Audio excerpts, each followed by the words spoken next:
May dala ka bang pangontra? May mga bisita Buti na lang hindi mo nakasalubong.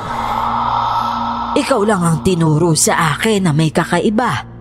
Sa madaling salita, mas mabilis ang proseso ng pagiging babaylan mo. Anong pakiramdam na ipinagkalulukan ng taong akala mong kakampi mo?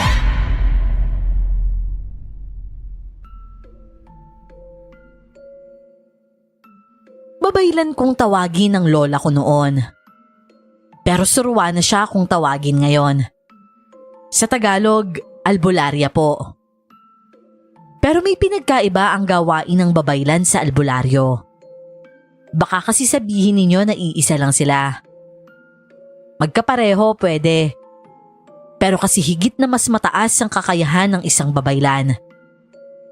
Dahil ang babaylan, nakatuon sa espiritual na aspeto. At ang albularya o albularyo, nakatuon sa pagpapagaling ng tao. Kumbaga, pisikal na pagtulong. Pero ang tanong, may babaylan pa ba sa panahon ngayon? Ang sagot ko naman dyan, oo. At sa modernong panahon, mahirap intindihin ang kalakaran ng mundo noon, lalo na pagdating sa mga espiritual na aktibidad. Mahirap itong maunawaan ng mga karamihan sa katulad natin na batang 90s pataas. At ang kwentong ibabahagi ko, tungkol sa makalumang panahon. Sa karanasan mismo ng aking lola, na sa ngayon ay nasa 97 years old na. Ang kunat na, di ba? At proud talaga ako bilang apo niya. Isasalaysay ko na lamang po ang kwento sa pamamagitan ng pananaw niya. Ako nga po pala si Melvin. At ito, ang kwento ng Lola Maridona ko.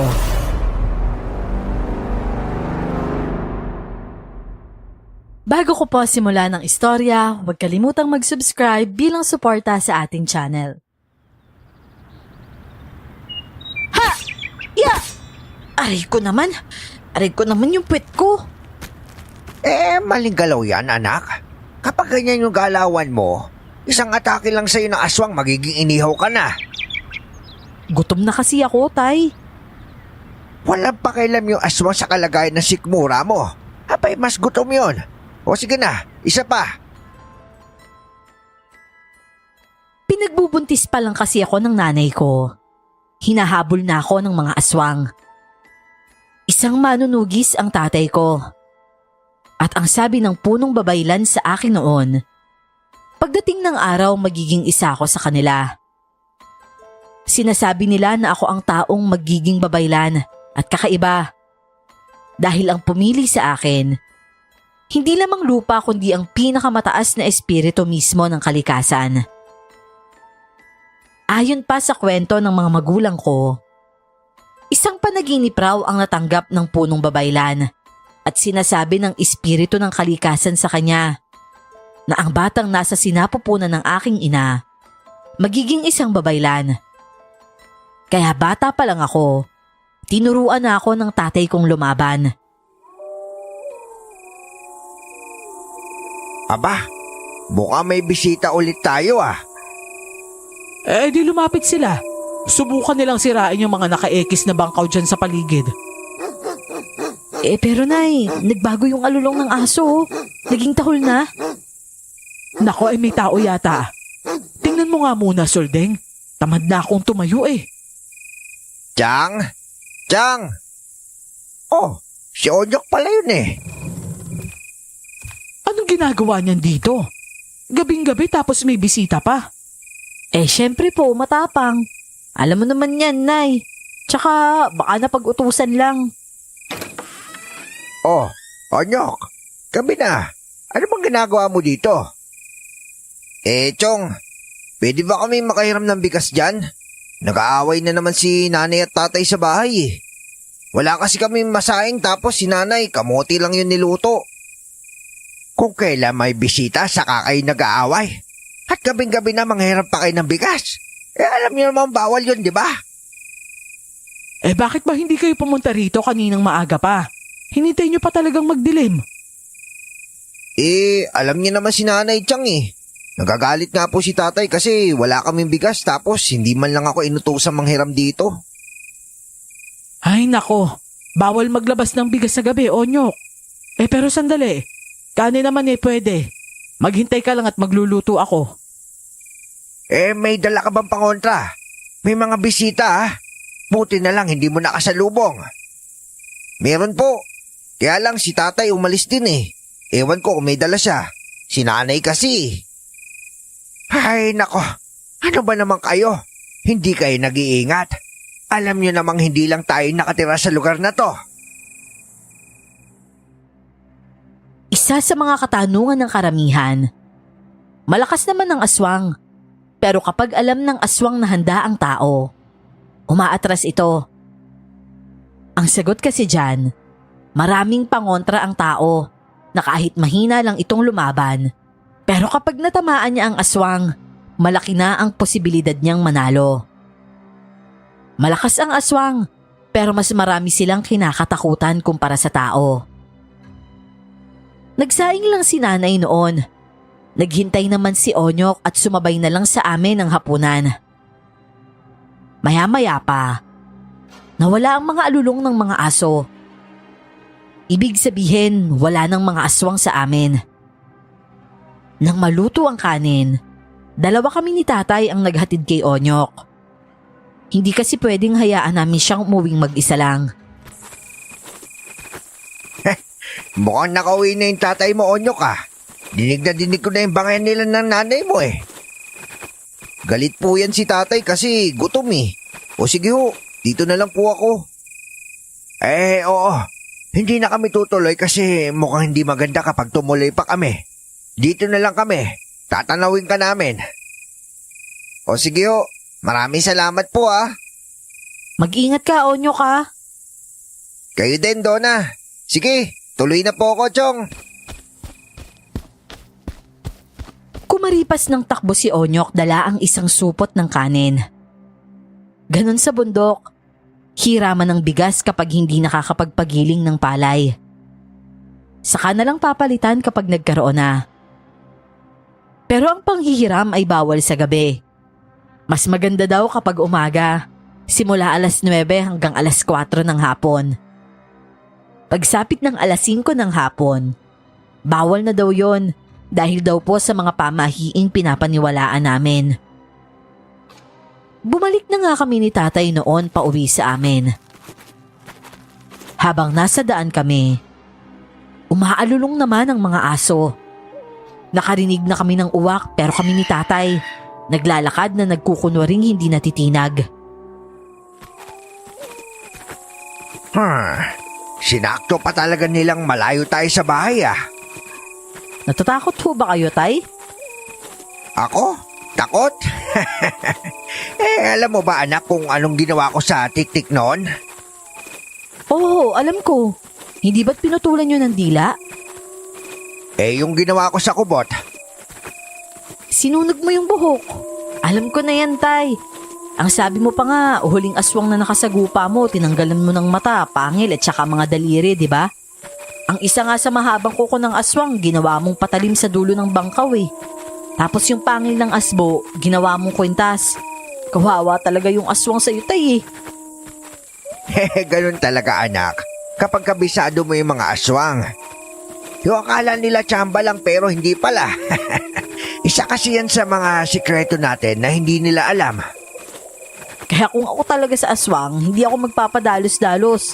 Malupit ka kasi tayo gumawa ng patibong Abay, gusto ko nga manghuli ulit Pagkakataon mo na ulit, tay.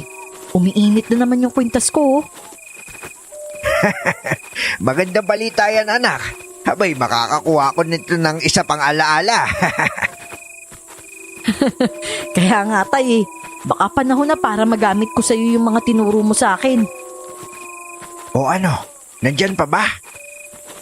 Nawala nga yung init sa kwintas ko, tay. Abay, ibig sabihin umalis na. Kung ganun tara na anak. Tumakbo na tayo. Saka na lang kami kumaripas ng takbo kung kailan wala na ang aswang. Pagdating namin sa bahay, agad akong pumunta sa Casillas para umihi. mula sa loob ng kasilyas. Dinig na dinig ko ang tawa ni nanay. Sumali naman ako sa kanila pagkalabas ko ng kasilyas at nakitawa na rin ako. Kasilyas po ang tawag namin sa banyo ng mga taga-bundok. Ay, akala ng aswang na yun atat na atat kayong pumatay ng tulad niya, no? Yun pala kayo rin takot. Kung hindi mo kasi didiskartehan ng sitwasyon, sigurado madadali ka. Kailangan magpanggap ka ring dominante. Para katakutan ka imbis na ikaw yung matakot. Pero sabi niya na pagkatapos niyang sabihin yun, sabi niya, tara na nak, tumakbo na tayo. Duwag din pala yan si tatay. Ay, nako. Ay, kaya nga ang lakas din ng tuliling kasi nitong tatay mo Abay, malay mo, pagbalik mo nun may kasama na. Di patay kami. Abay, kung sa bagay, pwede yun. Para nga naman mas makakaya niya kayo. Ay, nako. Ang mabuti pa matulog na tayo. Dahil bukas maaga pa akong magigising at mag-aasikaso ko ng mga kamote ko. Ay, sasigit, parang inaantok na rin ako. Ibaliktad mo yung walis sa pintuan, Maridona, ha? Matulog na tayo. Nung gabi naman na yon, dinalaw ako ng panaginip at isang puno ang aking nakausap. Sa panaginip lang yon kaya talagang hindi ka panipaniwala na ang isang puno ay nagsasalita. Sinasabi nito na kailangan ko na raw maghanda. At paggising ko, napakunot naman ako ng noo at napatanong kung anong klaseng panaginip yon. Ano kaya yun? Punong nagsasalita? Kakaibang panaginip yun Donna? Donna, gising ka na ba dyan? Opo, Nay. Iligpit mo na yung higaan mo dyan at bumaba ka na rito. Nagpakulo na ako ng tubig, ikaw nang bahala. Umalis na ba si tatay, Nay? Oo, may dalang maliit na balde yun at itak. May nakita raw siyang pulot-pukyutan doon sa kaingin niya. Talaga po, Nay? Ay nako, huwag kang pumunta doon at baka matsyempohan ka ng mga bubuyog sa noo. Tapos magkaroon ka pa ng sungay nang wala sa oras. Aalis ka, Nay? Oo naman, mangunguha ako ng kamote para maibenta ko sa Sabado. Paubos na yung mga kailangan natin dito sa bahay. O sige po, Nay. Pero imbis na sumunod ako kay nanay, mas galak ako sa ginagawa ni tatay, kaya pumunta ako sa kaingin nito. Pero pagdating ko doon, dinig na dinig ko ang sigaw ni tatay na parang nakikipag-away sa mga bubuyog. Aray ko! Aray ko! Bastos kayo Mangangagat pa, aray ko! Naku yan! Hapay buwisit to mga to, sobrang sakit! Tay! Tay, marami po bang pulot? Anak nang, lumayo ka dito, Maridona! Marami bumuyog! Takbo! Po! Hala! Huy! Huwag nga kayong lumapit sa akin! Hahampasin ko kayo ng tsinelas ko, sige! Uy, alis! Alis, ano ba? Aray ko naman, Tay! Tumakbo ka na kasi! Indahin mo na yan mamaya! Tumakbo ka na! Masakit talaga ang kagat ng bubuyog. Halos maiihi ka sa sobrang sakit nito. Nakagat ako sa pisngi at dama kong namaga agad ito. Tumakbo ako palayo at iniwan ko na si tatay doon. Alam ko naman kasing kaya niya. At sa aking pagtakbo, nauntog ako sa malapad na dibdib ng tao. Aray ko naman! Oh, dahan-dahan naman! Hala! Tao? Sino ka? Anong nangyari? Bakit ka tumatakbo? Ako yung unang nagtanong, di ba? Ako si Sebastian. Kasama ko yung mga babaylan. Ngayon, tanong ko naman ang sagutin mo. Mga babaylan? Sagutin mo muna yung tanong ko. Ano ba kasi nangyari? Sus, ginagaya mo naman yung estilo ko Kinagat ako ng bubuyog doon. Inaatake nga doon si tatay iniwan ko lang. Bubuyog? Naku, dito ka lang Hoy! Hoy, teka lang! Mamaya ko na sasagutin yung tanong mo. O di kaya umuwi ka na lang sa inyo para malaman mo kaagad. Gwapo yung lalaking yun May ganito pala dito. Saan naman kaya nang galing yun? Umuwi na ako sa bahay noon at doon ay nadatnan kong may mga tao. 4 sila at may mga edad na ang iba. Pero ang mga kasuotan nila ay iba. At may mga suot na kwintas at mga pulseras ang mga ito, nagawa sa puyas. At ang iba naman, parang sa mga bato-bato. Akala ko sila lang. Hindi ko naman alam na sa distansya ng bahay namin, may mga kalalakihan pa pala doon. Mga binata ang karamihan. Nakaramdam ako ng hiya dahil nga dalaga ako, kaya iniwas ko ang paningin ko sa mga ito at itinoon sa isang matanda na nakatingin sa akin. Sigurado akong ikaw si Maridona. Tama ako, hindi ba? Kilala niyo po ako? Nag-iisang anak ka lang ni Indang at Soldeng. Piniling apo ng mga ninuno mong babaylan. Isa sa mga ninuno mo ay ang punong babaylan noon. Ibig sabihin po pala, kayo po ang mga babaylan na sinasabi nila nanay at tatay sa akin. Tama ka. At ako ang punong babaylan. Bakit parang kinagat ka ng bubuyog na pukyutan? Namamaga kasi ang pisngi mo. Oo po.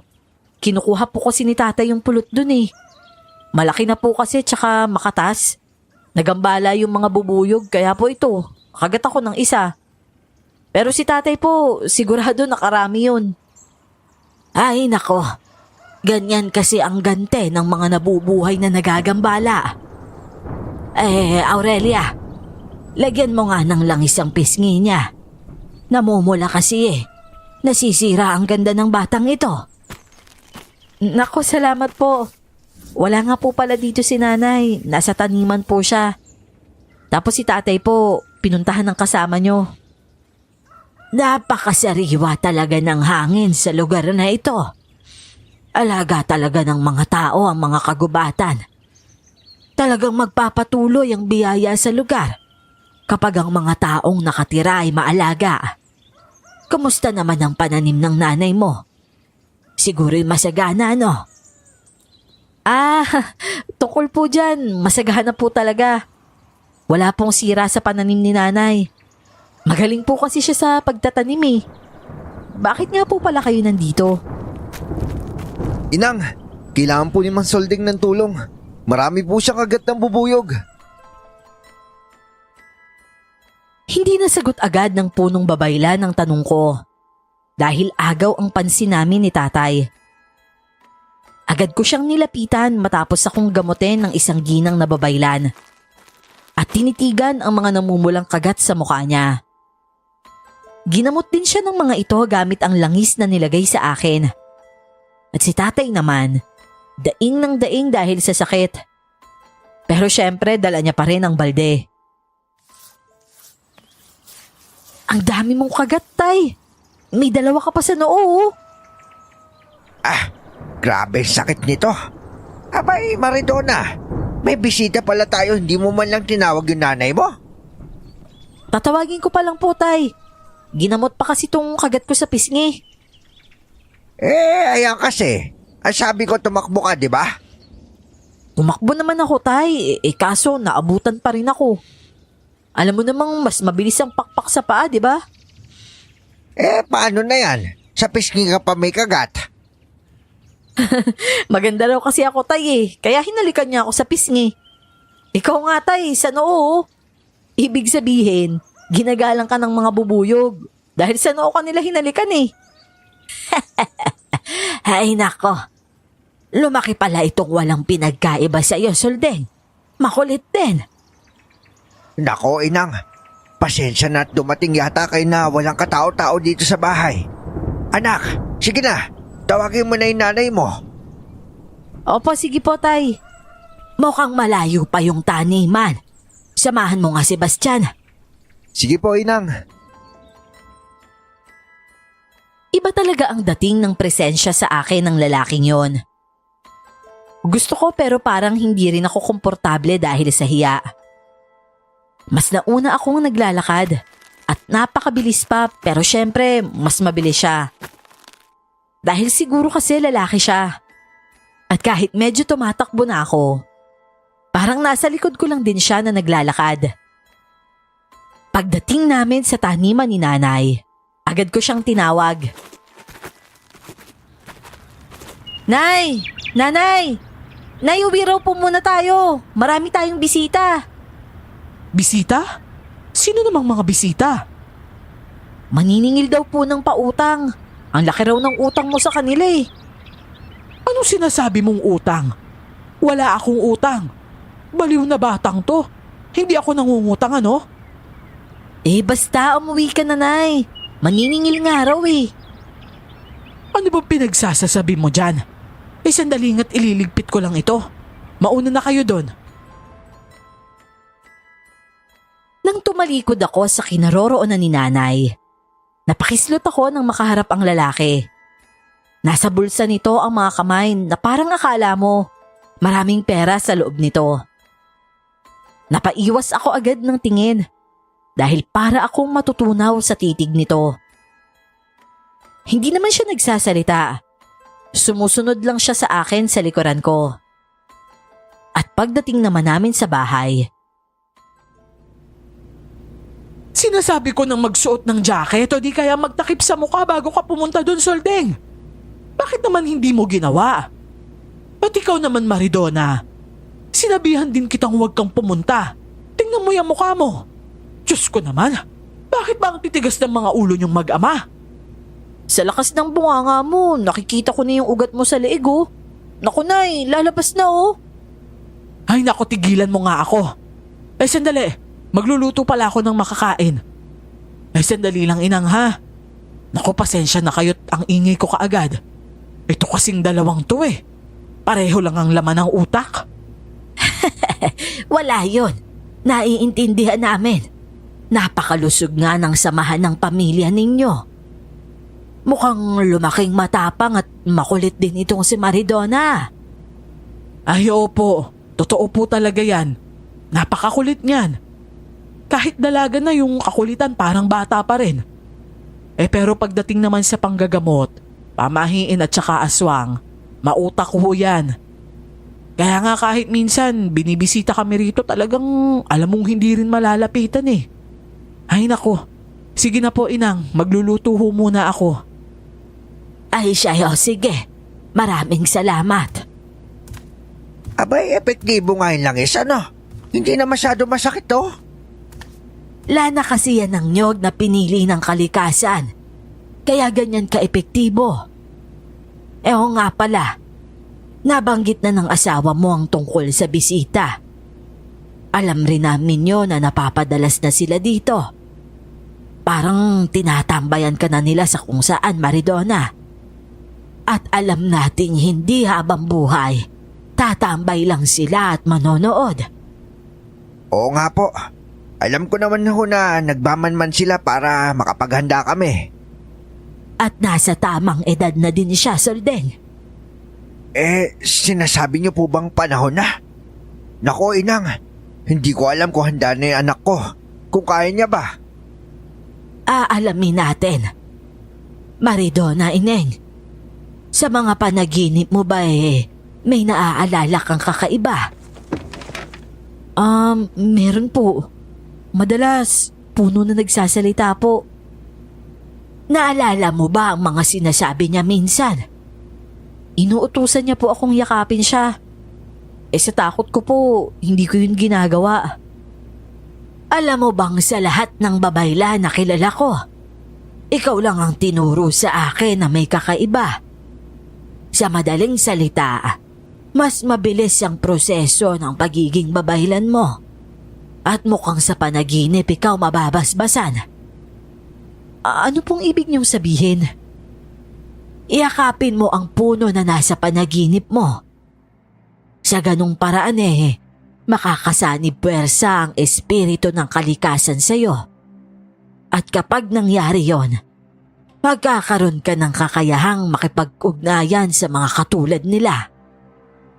Eh, hindi po ba siya babasbasan tulad ng pagsasagawa ng orasyon sa kanya? Mangyayari naman, pero sa ibang paraan. At kailangan ay sa lihim na paraan. Naging kabado ako sa sinabi ng punong babaylan. Ang obligasyon na naghihintay sa akin, hindi ganun kadali at hindi ko alam kung magagawa ko. Lalo na't sinasabi pa sa akin na iba raw ang paraan ng pagpili sa akin. Hindi katulad sa iba na pare-pareho. Hindi nagtagal. Naluto na ang niluluto ni nanay. Nagsilapit ang mga bisita na kasama ng mga babaylan. Pinakilala sila sa amin ng mga manunugis raw. Pero isa lang sa kanila ang nakilala ko. At yon ay si Sebastian. Nako, huwag kayong mahiya. Marami pa dun sa kaldero. Malaki kasi yung pinaglutuan ko. Manamis na miss talaga ang kamote kapag nasa tamang alaga, ano? Oh, kayo dyan. Ito pa oh. Ikaw, Sebastian. Kuha lang ng kuha, ha? Yung puti lang sa akin. Yung puti. Ay oo, mas masarap ang kamoting puti. Anak, kuha ka pa nga dun. Marami kasi dun sa kaldero sa bandang ilalim.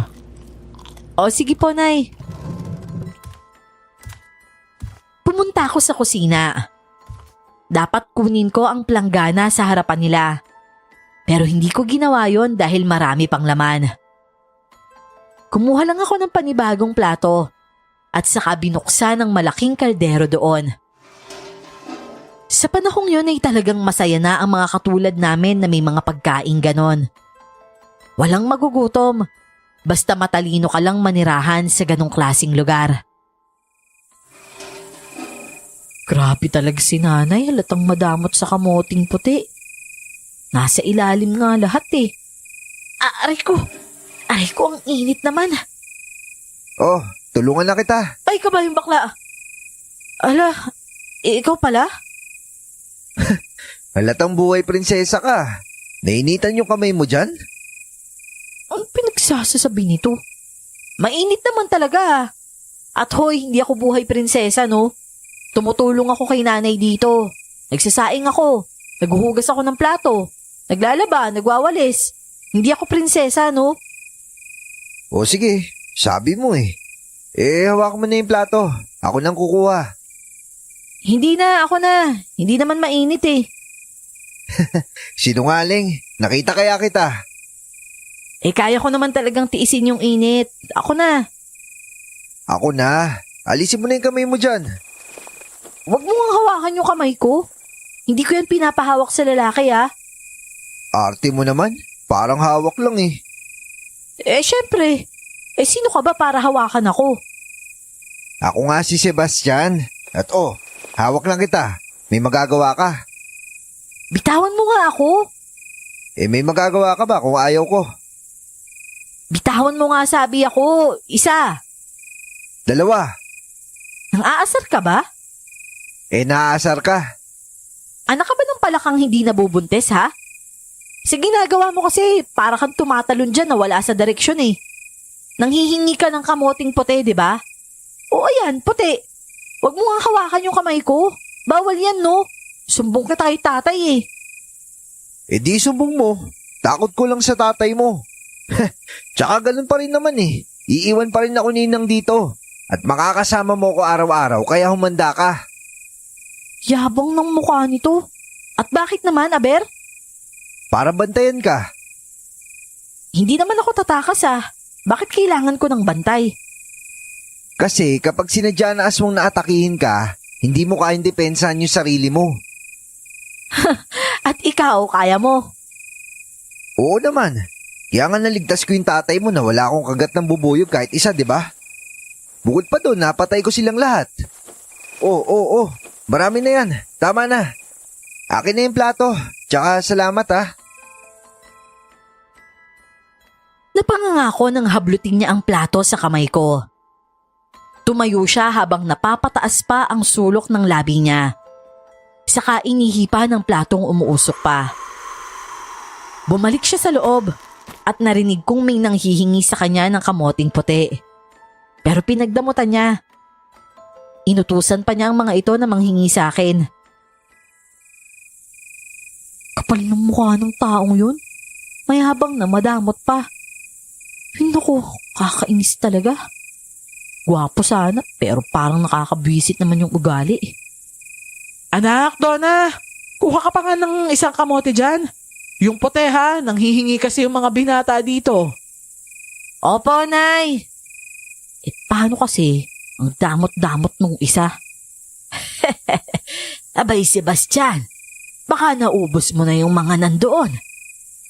Hindi ho, may natira pa po doon. May natira nga, mga maliliit naman. Nakabusangot akong bumalik kila nanay at saka nilapag sa harapan ng lahat ang kamoting puti na kinuha ko. Inubos ko lahat para hindi nabalikan pa ni Sebastian. Siyempre, marami na kasi ang nasa plato niya. Kinuha naman ni tatay ang plato na yon at inabot sa mga binata. Kita ko pa noon may mga binatang sumisegway para pag nakawan si Sebastian. Pero magaling itong mag-iwas ng plato. Nakakamangha lang kasi ang galing niyang umiwas, kahit magaling ring sumegway yung isa.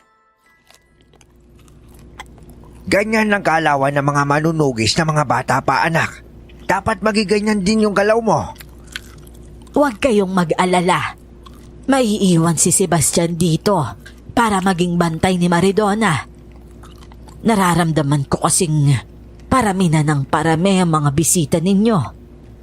At baka hindi lang natin alam sumugod ang mga yon. Pwede kang magpaturo sa kanya, Ineng. Magaling magturo yang si Sebastian. Napangiwi ako sa sinabi ng babaylan. Saktong pagngiwi ko, napatingin din si Sebastian sa akin at nahuli niya ako sa ganoong reaksyon. Tinaasan niya ako ng kilay at dahil doon kusang nagkuyom ang kamao ko. Tulad ng sinabi ng punong babaylan, maiiwan si Sebastian. Pero babalik ang mga ito pagkatapos ng 7 araw na kumpleto na ni tatay ang mga kailangan. Madalas mag-usap si Sebastian at si tatay. Pagsapit naman ng gabi, hindi ko nagustuhan ang desisyon nila kung saan ako matutulog. Ano, Nay? Sa kwarto niyo ako matutulog tapos siya doon sa kwarto ko? Abay, oo naman. Saan mo ba siya patutulugin kung hindi sa kwarto mo? Nay, kwarto ko yun Ayoko nga pumasok kayo dun, di ba? Sa ngayon, hindi na pwede ang bawal-bawal sa kwarto mo dahil may nangangailangan. Bumusangot ako. Wala na kasi akong magawa. Ang lalaki naman makapal talaga ang muka. Hindi man lang umayaw sa desisyon ng mga magulang ko. Hindi rin kasi pwedeng magsama kami sa iisang kwarto. At kung sa bagay naman kasi, maliban sa mga kwarto, wala nang ibang tutulugan pa. 2 lang din naman ang kwarto sa bahay noon, kaya tuloy natulog ako sa gitna nila nanay. Tapos kinaumagahan, naligo ako. At ang damit ko ay nasa kwarto.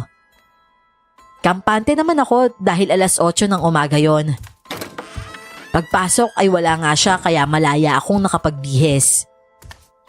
Pero kung kailan kasalukuyan akong nagbibihis, tsaka naman bumukas ang pinto. Ay, Diyos ko po! Hoy! Hoy, bastos ka! Anak nang, wala ba pasara tong pintuan mo? Ang pangit naman ng kwarto mo. Mas pangit ka sa kwarto ko, no? Lumabas ka nga! Sus, kung makatakip ka naman, akala mo may tinatakpan. Aba, itong tarantadong to? Nang insulto pa talaga? Lumabas ka na nga dito! Alam mo, kanina ka pa nagsisigaw. Tsaka oo na, lalabas na ako. Tsaka dapat may pansara yung pintuan mo, yung hindi nabubuksan sa labas. Nagrereklamo ka pa talaga sa hindi mo naman bahay? Bastos talaga yun. Kakainis. May nakita kaya siya? Naku, sana naman wala. Ayoko ng ganito. Ang hirap kumilos Ayos naman sana kung wala akong bantay Bakit ba kasi sa dinabi-daming manunugis siya pa yung iniwan ni Inang? Hindi ba pwedeng mamili? Tsaka Hindi naman ako inaatake ng aswang dito eh. Ay, kabayang bakla! Bilisan mo dyan. May gagawin pa tayo. Ano ba yun? Gagawin na naman na ano, ha? Sa tingin mo, anong gagawin natin? Ano namang ibig sabihin niya? May gagawin kami? Anong gagawin namin? Sandali lang! Nagsusuot pa ako ng panty. Buwisit ka. Importante pa ba yan? Utak talang ka talaga. Ikaw nga nagsasalawal ka, di ba? Bilisan mo na lang dyan. Akala ko kung anong gagawin namin. Pero nang tapos na akong magbihis, umalis kami. Tapos dinala niya ako sa lugar na malapit sa taniman ni nanay. At nagulat ako. Dahil ang bahagi na madamo noon, malinis na ngayon. At kumunot ang noo ko kung para saan yon. Ano yan? Gagawa tayo ng pwesto ng pagsasanayan. Pero kailangan nakatago. Para saan? Diyan kita hahasain na hindi nakikita ng kahit sinong nanonood. Nang sa gayon naman, hindi makakabisado ng aswang yung galaw mo kung paano mo depensahan yung sarili mo. Para sa akin, mahina ka pa. Wala kang alam. Yung alam mo, sisiw lang yun sa kanila. Oo sige, pabor ako dyan. Oh, bakit ka natatawa? Hindi ko kasi alam kung magiging pabor ka pa, lalo na't sa umpisa pa lang parang gusto mo na sumuko eh. Anong umpisa? Hindi ka pa nga nagsisimula eh. Yun ang alam mo. O sige na, kilos na. O, ito, itak, dalahin mo at kukuha tayo ng kawayan. Hinagis niya ang itak sa lupa at nagpatiuna sa paglalakad. Sinamaan ko muna siya ng tingin at dinampot rin yon. Sumunod ako sa kanya patungo sa pinakamalapit na puno ng mga kawayan. Nagtulungan kaming gumawa ng daan at pinakita ko talaga sa kanya na hindi ako talunan. Inabala ko ang sarili ko sa gawaing yon para mawala ang inis ko kahit papano. Alam mo ba kung bakit pinapagawa to sa'yo? Dahil takot yung mga aswang na maging isa akong babaylan. Dahil alam nilang nanggaling ako sa pinakamabagsik na puno ng babaylan. Oo, pero hindi ko nakikita na seryoso ka sa paghahanda mo. Magiging wala namang kakulay-kulay yung buhay ko kung puro aswang na lang yung iisipin ko. Karapatan kong magbigay ng pansin sa ibang bagay, no? Isa na doon yung maging anak ng mga magulang ko. Matagal ka na naging anak nila. Mas makakabuti kung lagi ka nakatuon sa kaligtasan mo. Dahil hindi mo pa alam yung mga susunod pang mangyayari dito. Anong ibig mong sabihin? Kailangan mo matutong lumaban. Kailangan mo mas maging magaling pang manunugis.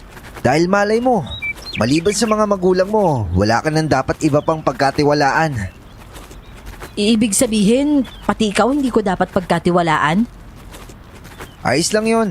Dahil malay mo, baka bigla kong maisipang lokohin kita. Kaya nga bago mangyari yung posibilidad na yon, maging magaling ka muna para may laban ka. Traidor ka pala eh. At kapag sakaling ganun nga, ibig sabihin hindi magaling na babaylan si Inang. Dahil nag-ampon siya ng traidor sa panig niya. Bakit ka nga ba naging manunugis? Para maprotektahan ng kapatid ko. At bakit ka nandito kung may pinoprotektahan ka palang kapatid? Sinang na bahala sa kanya. Dahil ikaw yung binigay niya sa aking obligasyon. Di ibig sabihin, yayo pala kita. Huwag kang nga tumawa dyan. Dahil ako yung yayo na baka hindi magtatagal, isusumpa mo. Sinusumpa na kita nung una pa lang. At alam kong ramdam mo yun. At wala akong pakialam. Kung ako sa'yo, pulutin mo na yung kawayan sa bungad. Bakit hindi ikaw ang gumawa? Yayo kita, di ba? Susundin mo ko, itatali kita dyan. Hindi mo magagawa sa akin yan. Dahil sa sinabi ko, bigla siyang lumapit at agad akong napaatras. Tinutukan ko siya ng itak kaya doon nagsimula ang espadahan namin. Gamit ang itak niya at itak ko. Mas mabilis siyang kumilos at lugi talaga ako. Nahuli niya kasi ako at napasinghapan ng hilahin niya ako palapit sa mukha niya. Saka mo na ako yabangan kung kaya mo na. Ngayon, putulin mo na yung puno. Ayoko. Isa, At anong gagawin mo, ha? dalawa. Huwag mo nang hintayin ang pangatlo, baka mahalikan kita. Napalunok ako sa sinabi niya. Hindi ako nakaimik. Sobrang lakas ang tibok ng puso ko noon. Pero bago pa niya maisipang banggitin ang pangatlo, hinila ko ang braso ko sa hawak niya at itinulak siya. Nagpaubaya naman siya at sinunod ko na lang ang sinabi niya. Trinabaho ko ang isang puno ng kawayan. Doon ko na lang ibinunto ng inis ko sa kanya. Ayoko talagang mahalikan niya sa ganong paraan. Para kasi sa akin, insulto yon. At damang-dama ko talaga na talo ko. Mayabang na, madamot pa, tapos bastos pa. Kala niya siguro hindi ko kaya. Kaya ko to, no? Kahit babae lang ako, kaya ko. Kulang pa rin yung kamote. May hangin pa rin. Twisit naman to. Mahirap bang lumayo bago umutot, ha? Napakabaho ng utot mo. Bastos ka talaga. Ang arte mo ah. Bakit yung sayo, mabango ba? Hoy, amoy pa bango to.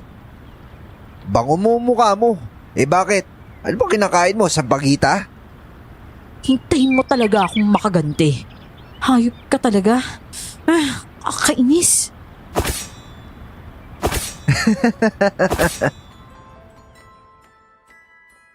Sa isang buong araw na pagtatrabaho namin ni Sebastian, na sinasabi nitong pagsasanay namin, nakagawa rin kami ng tadtad na kawayan para sa pangdingding.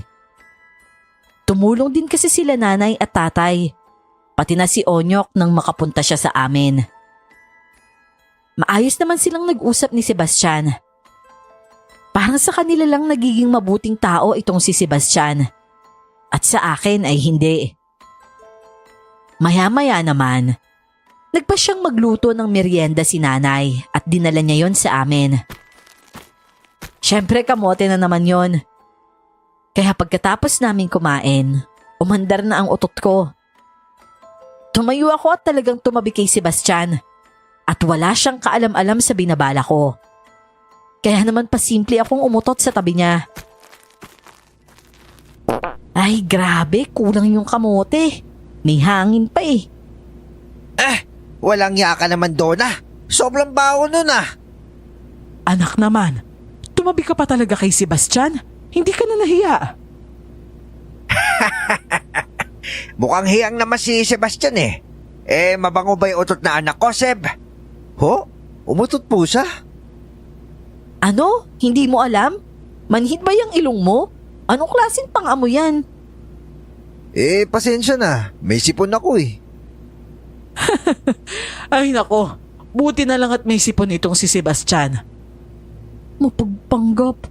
Wala naman talaga siyang sipon eh. May sipon nga ako. Pasensya na. 2 araw ang lumipas bago nabuo ang pagsasanayan naming yon. Inuna lang namin ang bubong na gawa sa kugon at saka ikinabit ang mga tinadtad naming kawayan. Naging mas madali lang dahil maraming tumulong kalaunan. Ang alam kasi nila dun isasagawa ang pagbabasbas sa akin. Pero ang totoo, gaganapin ito sa ibang pwesto. Nagsimula ang ensayo namin ni Sebastian. Talagang pinahirapan niya ako ng husto. Pero hindi ako sumuko. Ang dahilan din kasi kung bakit lumalaban ako ng ganon. Dahil danas ko ang malagim na karanasan ko noon nung bata ako. Lalo na't si tatay lang ang tagapagtanggol namin. At si nanay noon, ako lang ang inaalala. Kaya hindi niya ako iniiwan. At si tatay ang humarap sa mga aswang kasama rin ang ibang manunugis na taga-amin. Pinalaki rin ako ng mga magulang ko na may kakayahan. Lagi akong tinuturuan ng tatay ko. At dahil doon, humupa ang pananalakay nila at puro na lang paramdam. Kulang pa ang bilis mo. Kailangan mo muna mag-ipon pa ng lakas nang gumaan-gaan ka naman. Lumalaki na yung mga muscle ko sa'yo ah. Alin ba ang mahalaga? Buhay mo o kawalan ng muscle? Hindi naman ako nagrereklamo. Oo na. Anong gagawin ko? Lumambiting ka dyan. 1 oras. Yung akala mong hindi mo kaya, hindi mo akalain na magagawa mo pala. Ginawa ko ang sinabi niya. Dahil nagkaroon ng kasanayan ng katawan ko sa mga ganon. Talagang nagagawa ko ang 1 oras na sinasabi niya. At pagkatapos ng 1 oras na yon, inatake pa niya ako kaya nadagdagan ng pagod ko. Nang matapos ang 7 araw, bumalik niya ang mga babaylan. Si tatay noon ay may handa ng itim na biik, itim na manok at iba pang alay. Abay parang ang tigas mo na, Maridona. Anong ginawa mo? Nag-ensayo ka ba? Tinuturuan ko siya, Inang. Kailangan niya yon. Mabuti nga po yun eh. Hindi siya nababagot kakaturo sa anak ko. Kahit na minsan may pagkasuplada ito. Hindi siya mahirap turuan lalo na kung pangarap niya ay matalo ko. Kaso kulang pa siya. Wala pa siyang binatbat sa akin. Ay nako, huwag mong pasobrahan si Bastian. Baka ibalik niya sa iyo lahat ng tinuro mo sa kanya. Sinamaan ko ng tingin si Sebastian. Pero sa pagkakataong yon, parang nasanay na ako sa matabil niyang dila. Naging bingi ako sa pang-iinsulto niya minsan. Pero oo, tama si Inang. Pangarap ko talagang matalo ang asungot kong yayo. Kahit 1 suntok lang, makatama man lang ako. Pero nung araw rin na yon, pagsapit ng hapon, binasbasan ako. Sa bahay lang ginawa yon at hindi sa ginawa naming sanayan. Dahil sa pagod, napadali lang ang tulog ko. At sa panaginip doon ko ulit nakita ang puno na nagsasalita. Sinasabi nito sa akin na yakapin ko siya. At yun nga ang ginawa ko. Nang yakapin ko yon, nakakaramdam ako ng pakiramdam na hindi pamilyar sa akin. Nakakakita rin ako ng mga kakaibang kaganapan. Nang magising naman ako, nakita ko ang mga tao sa paligid ko. Gising na ho siya. Umobra na. Magkatulad na kami ngayon. Ibig sabihin, ganap na siyang babaylan? Anong nararamdaman mo ngayon, Maridona? Hindi ko po alam eh. Parang mahirap po talagang ipaliwanag. Konektado ka sa kalikasan, Ineng. Kapag nakahawa ka ng mutya ng mga ito, mas malakas ang kakayahan mo para magkaroon ng komunikasyon sa mga espiritu nila. Nakakita po ako ng bahaghari. At yung ambon po na dala nito, tumatama lang sa tanglad. Bakit ho kaya? Kailangan mong intindihin ang ibig niyang sabihin. Pag-isipan mong maigi. Dahil bilang babaylan, lahat ng dumadalaw sa panaginip mo may nais na ipahiwatig sa iyo. Pag-aralan mong intindihin ang mga pahiwatig ng kalikasan. Dahil sa sinabi nito, kinabukasan ay naisipan kong puntahan ang lugar kung saan ko nakita ang tanglad. Natagpuan ko nga ito sa mismong pinagtatayuan ng dating bahay namin. At saka ko lang naalala na tanim din pala namin yon. Ngayon kasi, walang bahay na ang nakatayo roon. Nilipat kasi ang bahay namin noon sa paraan ng bayanihan. Ito ang aktibidad ng mga tao sa bukid kapag naglilipat ng lupang titirahan. Binubunot mismo sa lupa at pinagtutulungan na ilipat ang bahay sa panibago nitong pagtatayuan. Anong gagawin mo dyan? Didiligan. May kuhaan ba dito ng tubig? Bakit? Ikukuha mo ba ako ng tubig? Hindi. Siyempre, ikaw yung kukuha ng tubig. Ayokong gumamit ka ng tabo, di kaya balde ah. Baliw ka talaga, no? At ano namang gagamitin ko, Aber? Dahon ng gabi. Marami dun sa baba. Ayun oh, natatanong ko pa nga eh. Ay naku, oo na. Napairap pa ako pero ginawa ko rin yon. Ang mga gabi na tanim ni tatay ay nasa ibaba pa. Ang balon naman na pagkukuhaan ko ng tubig, nasa itaas banda. Kumuha ko ng dahon ng gabi pero natagalan ako dahil nakakita ako ng taro. Ugat ng gabi at masarap yun gawing adobo. Nanguha pa kasi muna ako at syempre hinayaan ko rin siyang maghintay ng matagal. Makalipas ang siguro kalahating oras, umakyat na ako papunta sa lumang balon namin noon. Napuno na ito ng dahon. Nilinisan ko yon pero nakaaramdam ako na parang may nanunood sa akin. At uminit din ang kwintas ko. Hindi nagtagal. May lumipad na itak papunta sa akin at agad naman akong napaiwas. At ang masakla pa, dahil nahulog pa ako sa balon. Aray ko! Aray ko! Tumama pa yung likod ko sa bato. Buisit! Nang aahon na sana ako mula sa balon na yon, bigla namang tumalon si Sebastian mula sa kanan ko. At doon ay may narinig akong umalis at tila tumakbo. Hinabol ni Sebastian ang taong yon na hindi ko naman nakita kung sino. Basta't ang alam ko lang, aswang ang taong yon dahil umiinit ang kwintas ko.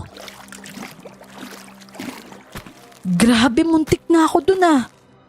Buti na lang talaga mabilis akong umiwas. Teka, asan yung mga taro ko? Ako naman, nahulog pa sa balon. Namubog pa yung iba. Ang ginawa ko, bumalik ako sa balon at lumublob sa ilalim. Kinapa ko ang mga taro doon at binalik sa bato. Natagalan ako doon dahil hirap hanapin ang iba. May kalaliman kasi ito ng konti kaya nadatnan pa ako ni Sebastian sa ganong sitwasyon. Napatingin ako sa kanya at nakita ko siyang duguan. Dahil naman doon ay nataranta ako. Sebastian? Diyos ko, ayos ka lang ba?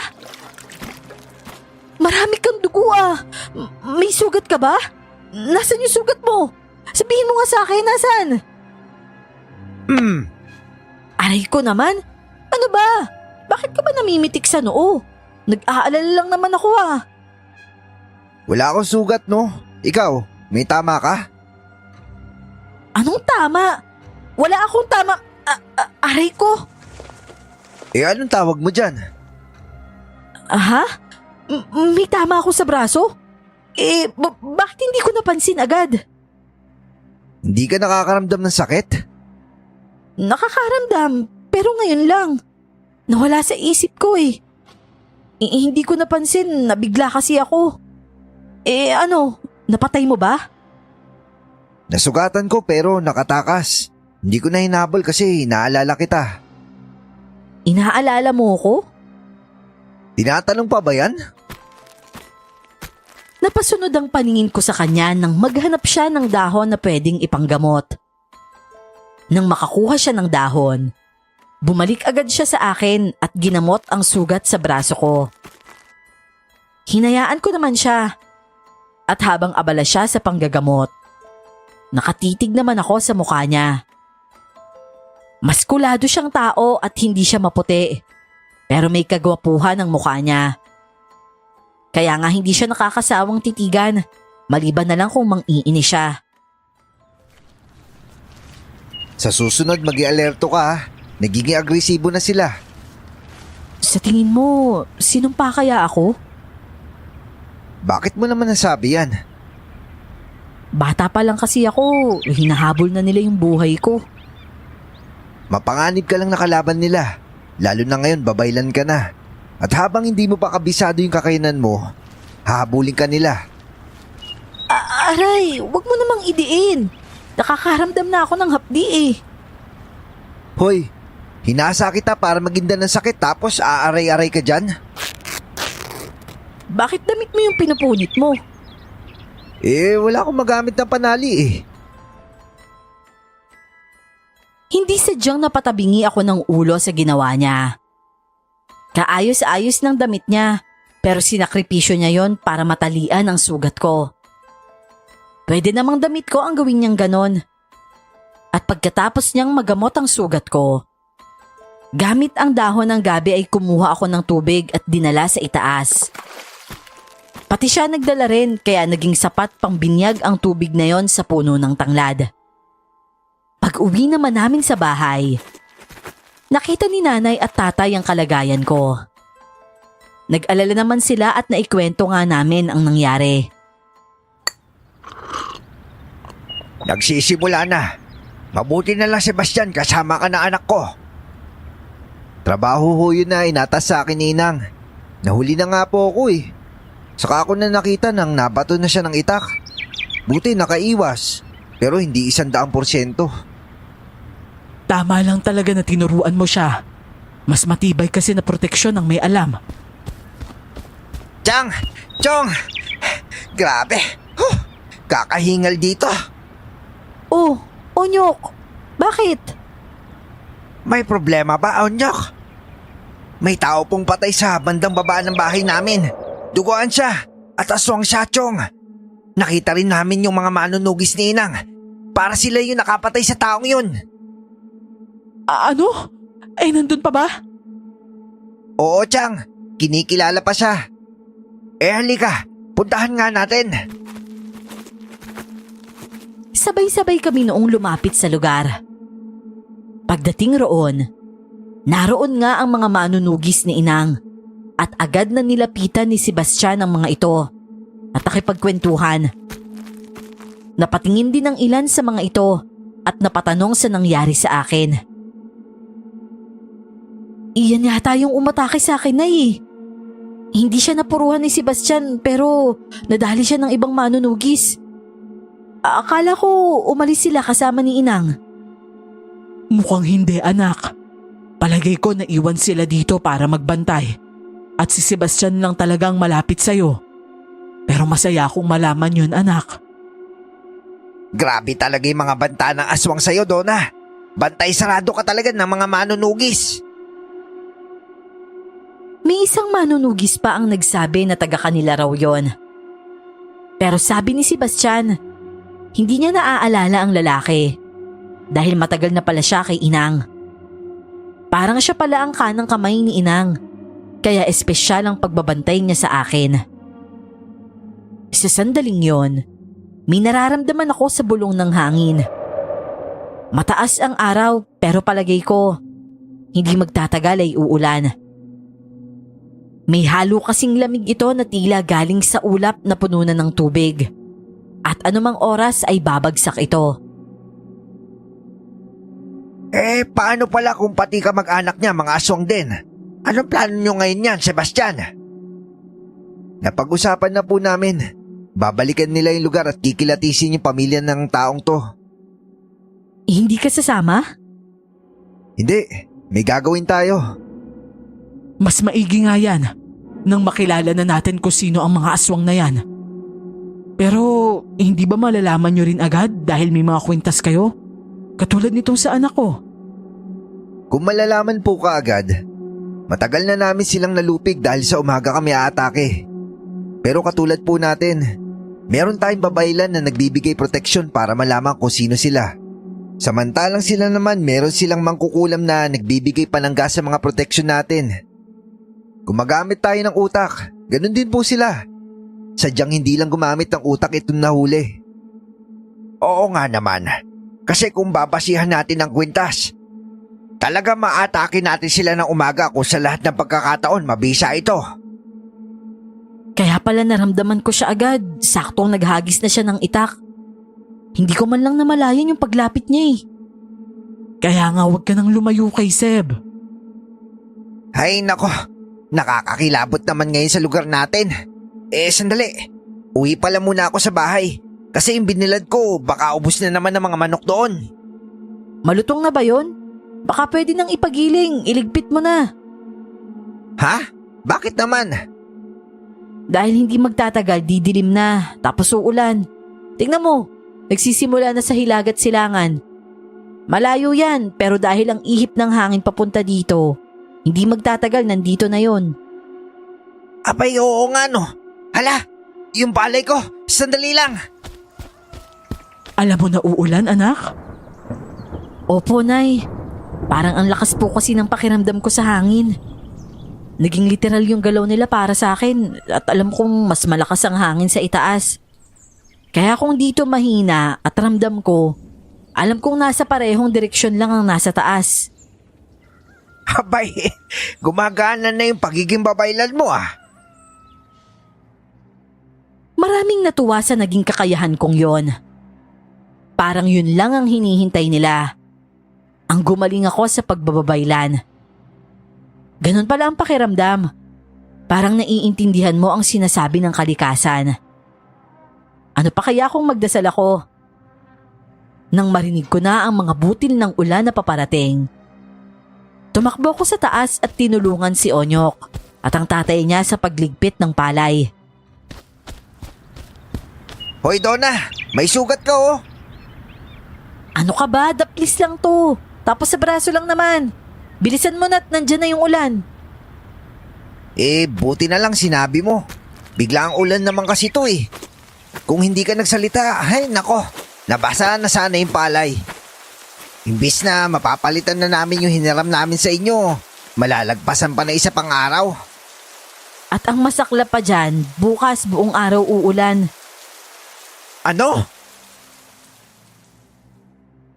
2 araw ang lumipas matapos ang ulan. Maaga akong nagising at kumuha ng hamog tulad ng utos sa aking panaginip.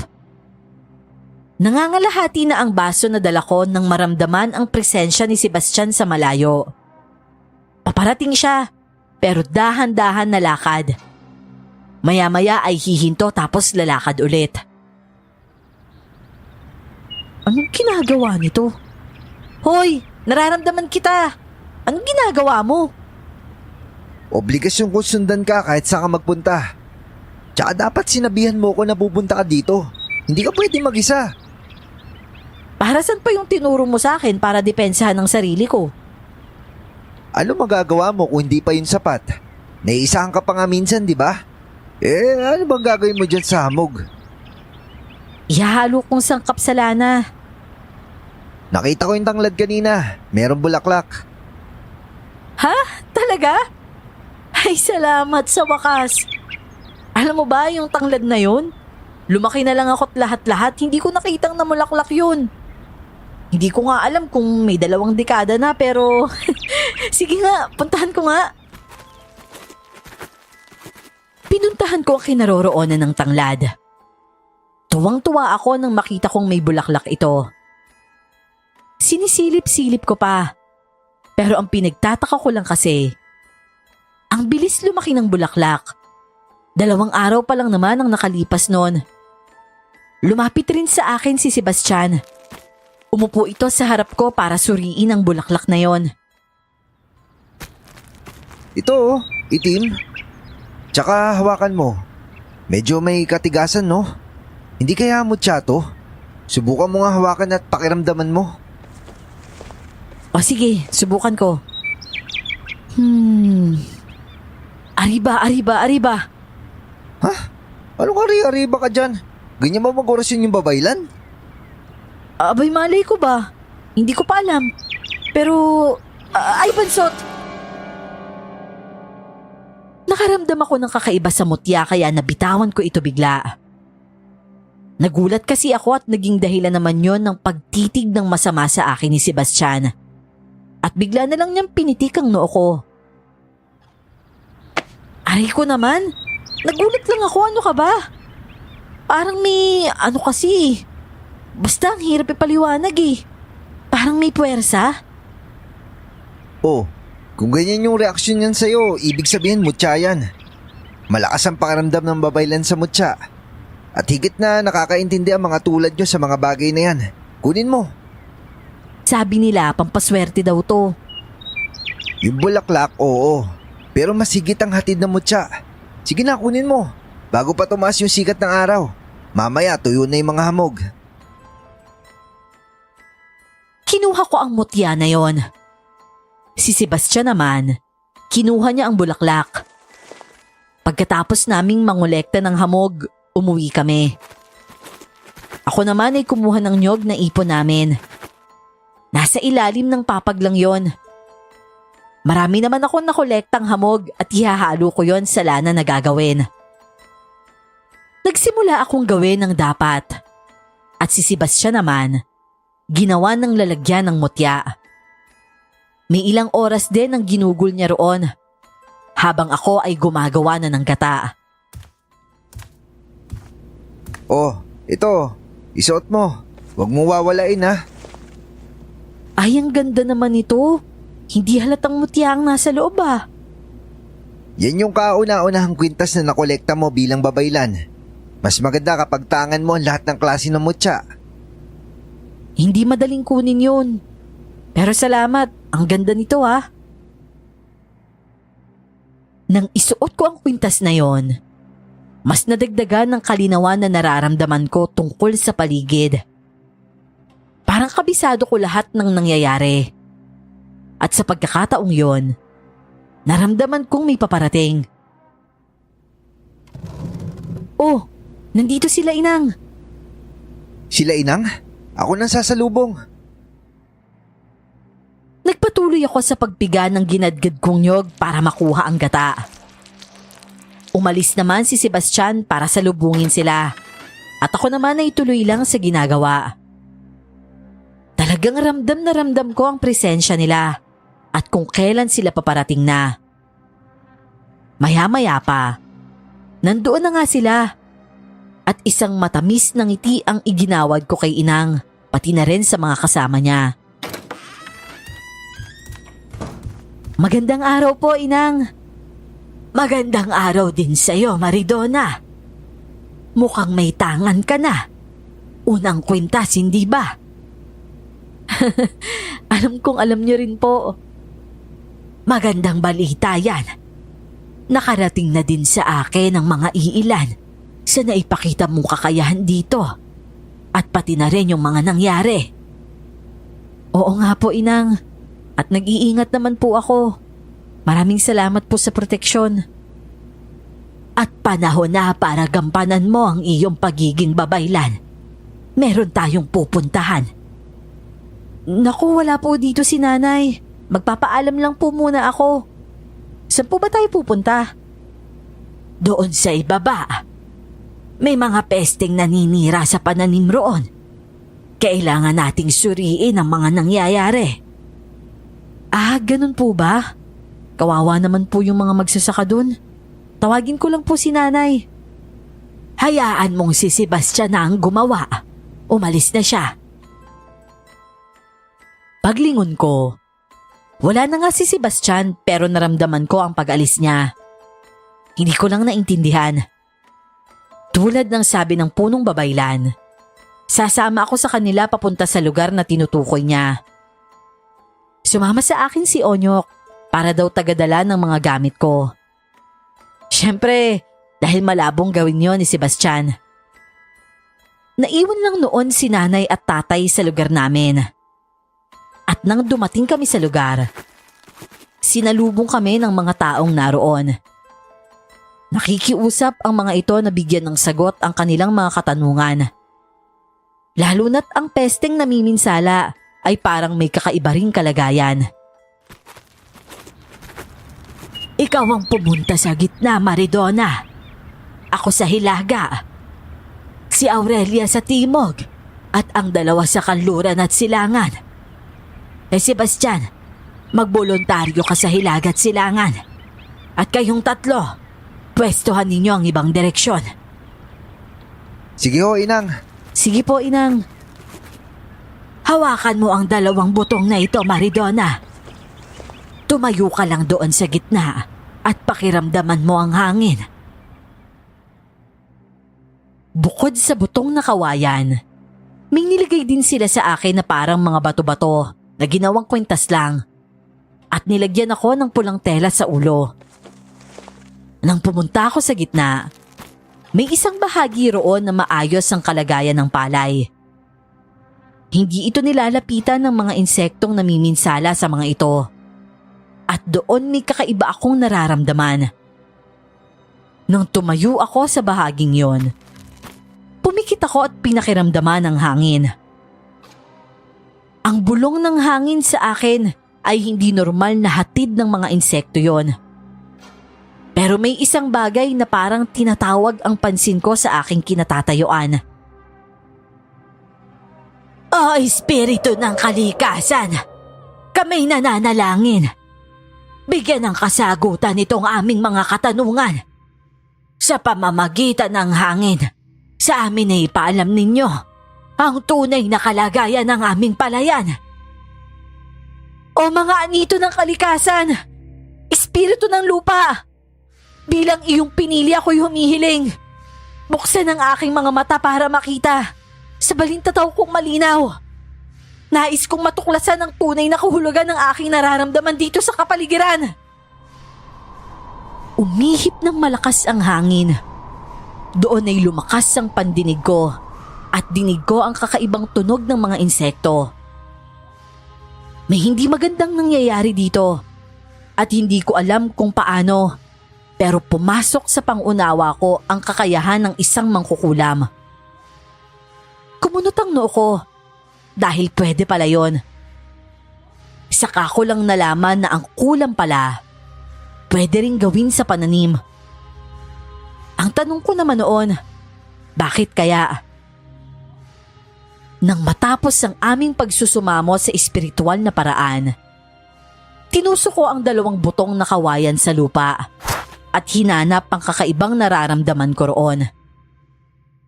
Nakita ko ang isang bato at dahil doon ay nilapitan ako ng babaylan.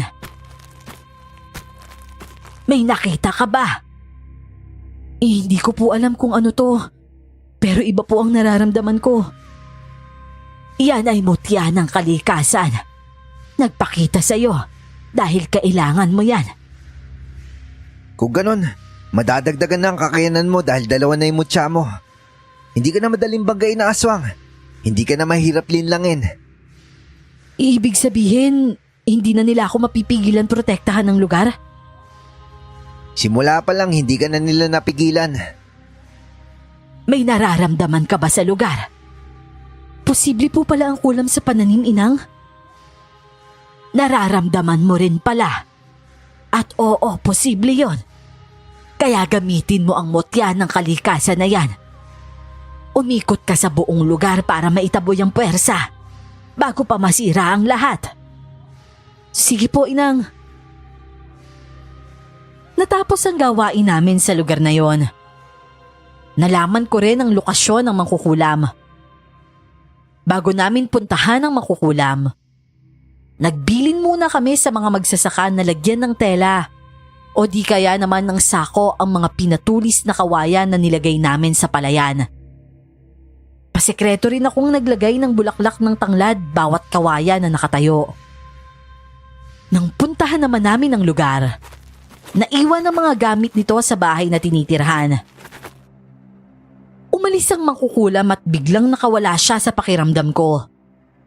Ibig sabihin, may ginawa siya para hindi namin matunton. Madulas rin ito. Mauro, isang ginangang mangkukulam. Kaya niyo bang hanapin ito? Kaya nga po, Inang Kami na pong bahala. Kung gano'n ay sige na. Humayo na kayo. Maridona, tara na't bumalik na tayo sa inyo. Sige po, Inang. Onyok, tara na. O sige, kukunin ko lang yung mga gamit mo. Sa paglalakbay namin, bawat barangay na nadadaanan namin, talagang binabati kami ng magandang araw. Tunay na nirerespeto ng mga tao ang mga babaylan sa lugar namin. Ang iba nga ay sinasalubong pa kami ng mga alay nila bilang pasasalamat. Naniniwala kasi ang mga tao na kapag ang babaylan ay pinakitaan nila ng respeto, masaganang biyaya rin ang matatanggap nila. Maraming handog din ang dala ko noon sa bahay at nagulat talaga si nanay. Aba anak, grabe naman sa dami niyan. Ang lalaki pa ng mga pinya. At akalain mo nga naman may mga atis pa. Naku, ang sarap nito.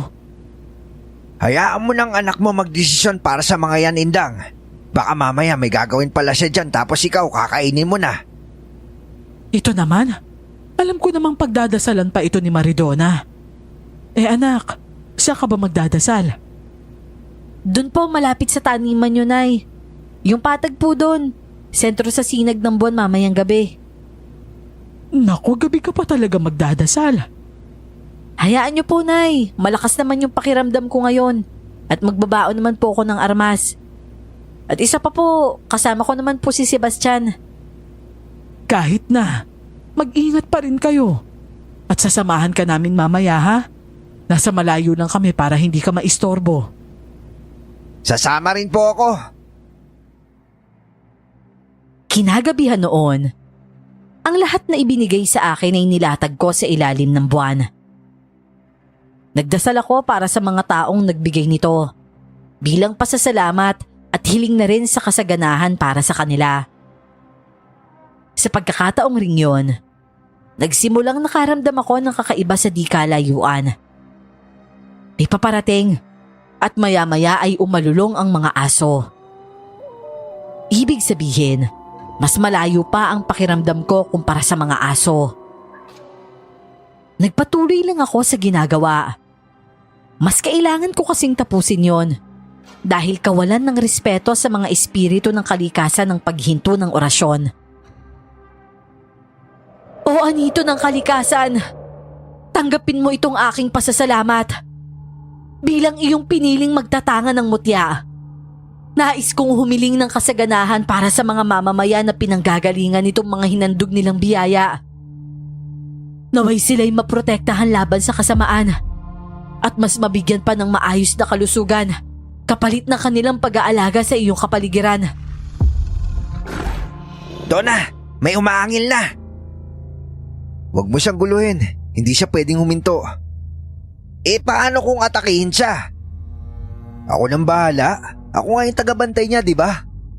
Eh ba't galit ka? Hoy, kayong dalawa dyan. Huwag nga kayong maingay. Hindi nila alam. Tapos na ako. Sadyang meron lang akong hinihintay. Mas malakas sa pakiramdam ko ang galaw ng hangin.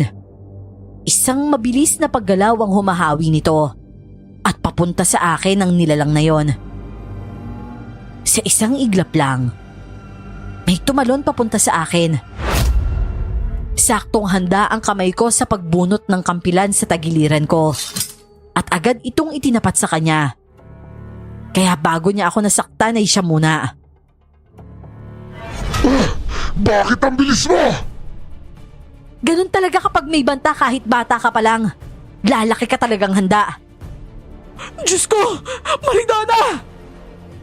Donna, lumayo ka sa kanya! Anak, mag-ingat ka! Maghanda kayo! Tama na! Ngayon, nakita niyo na yung resulta ng pinaggagawa niyo noon pa?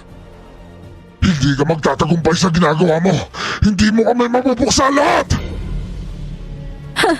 Hindi ko naisip yan ah. Pero binigyan mo ako ng magandang ideya. Oo nga pala no. Paano kaya kung simulan ko ng puntiryahin kayo? Total, mukhang mas yun ang dapat kong gawin. Hindi kami mga simpleng aswang lang! Manahimik ka! Hindi halata. Kung hindi ka simpleng aswang lang, di sana wala ka sa ganyang kalagayan. Isa ka pa! Masyado kang maingay. Tama ang sabi niya. Wala sa isip niyang tugisin kayo. Ngunit dahil sa sinabi mo, bumuo siya ng desisyon. Pagsisisihan mo to, bakit mo to ginawa? Hayop ka! Nak, bakit mo pinatay? Pwede natin magamit yon para tuntunin yung pinuno nila. Malinaw naman na handa siyang mamatay para sa pinuno niya, Tay. Ang pagsugod niya dito, isang sakripisyo na yon. Dahil lang totoo, kung sino man sa kanilang pumasok sa lugar natin, hindi na nabubuhay. May punto ho siya. Walang kahit sinong aswang ang lalapit sa kanya, lalo na dito sa lugar niya. Kung ganun, di wag ka na manugis doon ah. Gawain lang yun na manunugis at ikaw yung babaylan. Manunugis rin naman si Onyok. Ganon din ang tatay niya at kahit ang mga magulang ko. Pero iba pa rin ang manunugis na talagang nasa pangangalaga ng mga babaylan, na katulad ni Sebastian. At yun ang kinatatakutan ng mga aswang. Dahil para sa kanila, ang mga babaylan ay higit na makapangyarihan. Lalo na kung may mga manunugis ito. Katulad na lamang ni Inang. Bukod sa manunugis, may mga albularyo pang nagtatrabaho sa ilalim. At sila ang mga tagapagligtas ng mga tao laban sa sakit. Pagbalik sa bahay, dinala na namin doon ang mga dinasalan kong alay. Hinati ko yon at binigay kay Onyok ang iba. Umiinit na yung aswang sa'yo, Donna. Babaylan ka na kasi tapos gumagaling ka pa. Umiinit na yung pangalan mo sa mga tao kahit sang barangay. Bakit kaya iniisip ng mga aswang na malaking banta ako sa kanila, no? Dahil alam kasi nila na kapag may sinalakay silang lugar, kikilos ka. Tsaka siguro nabalitaan nila nun na pinili ka at yung paraan na pagpili sa'yo iba. Lalo na ngayon, nasa iyo na yung mutya ng tanglad tapos sa'yo na rin yung mutya ng kalikasan. Ang totoo nga niyan, para kang lapitin ng mutya eh. Kapag nadadagdagan pa yung mutya mo, naku, mas lalo lalakas ka. Mas babangis ba? Kanina nga, bangis mo eh. Delikado ang daan ngayon, Onyok. Sasamahan na kita. Ako na po sasama sa kanya, Tatay Soldeng. Pero mag-isa kang uuwi. Takot lang ho nila sa akin, no? Samahan na kita para may kasama ka naman pag-uwi mamaya. Nang umalis naman ang tatlo, isang malalim na hininga ang pinakawalan ni nanay. Ramdam ko ang takot niya. Hinawakan ko lang siya sa kamay at hinimas sa likuran para kumalma. Nang bumalik naman si tatay at Sebastian, ang tahimik nilang dalawa. Parang may tensyon na nangyari. At si Sebastian noon ay nanatili muna sa labas. Tay, ano pong problema? Nag-away ang dalawa eh. Si Onyok at si Sebastian. Hala tay, bakit naman? Dahil pareho silang may gusto sa'yo eh. Oo, si Sebastian tay may gusto sa akin. Kay Onyok maniniwala pa ako. Pero kay Sebastian tay, naku, malabo yan. Paano nga anak kung talaga may gusto sa'yo tapos hindi mo lang napapansin? Bakit ba tay? Ano bang sabi? Kasi si Onyok nagpaalam sa akin na manligaw sa'yo. Pinira siya ni Sebastian. Hindi raw kayo bagay. Yun lang? Oo. Ano pa ba dapat niyang sabihin? Tapos inisip mo na may gusto siya sa akin? Naku tay, ugali lang talaga ni Sebastian mambasag ng kaligayahan ng iba. Gusto niya kasi siya lang yung masaya. Mali ka doon.